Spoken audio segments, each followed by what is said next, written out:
So today I've come down here to Heselhead Wildlife Hospital as they've got some new inpatients. We've got some baby fox cubs that have just arrived and we're going to have a wee look and find out a bit more about them. Here's somebody in here. Who's this? Yeah, well, this is one of our miracle cubs this year.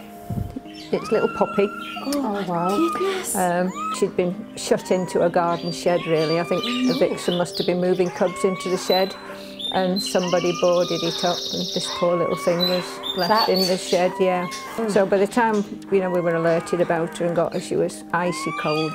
She was all but dead. There's probably a couple of thousand foxes living within a city like Glasgow with a very wasteful society. You only got to see George Square on a Saturday night with the chips lying everywhere.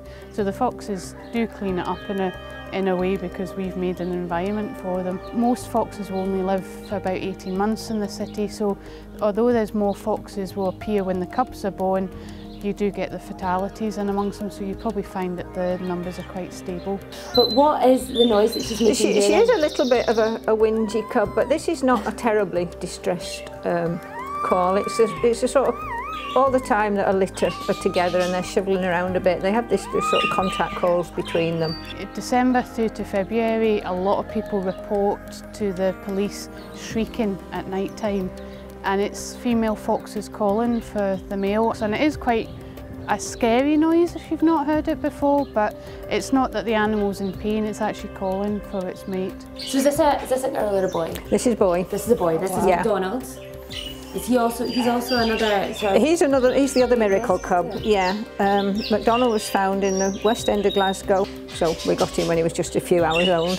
He is absolutely gorgeous. He's quite inquisitive as well, isn't he? Well, of course, he's been, he's just known people, really. He just went in with another fox a few days ago. We want our fox cubs to, when they get released, we want them to be as wild fox cubs.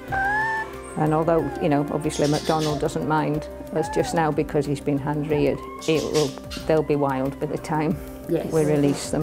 And I think by the time we release our foxes at the end of summer, they're more wild than a lot of the Glasgow foxes. People are around them all the time, and if most people don't bother them, they've nothing to fear from people, and some people feed them, so therefore people are good. You've got them in the hospital. You mentioned it's very important to keep them wild.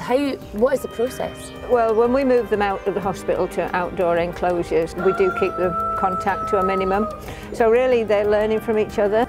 We don't want to release any animals that are not behaving like wild ones. But from that, living in gardens, some have certainly moved further into the cities, and they really are city centre foxes now. Foxes, they're survivors, really.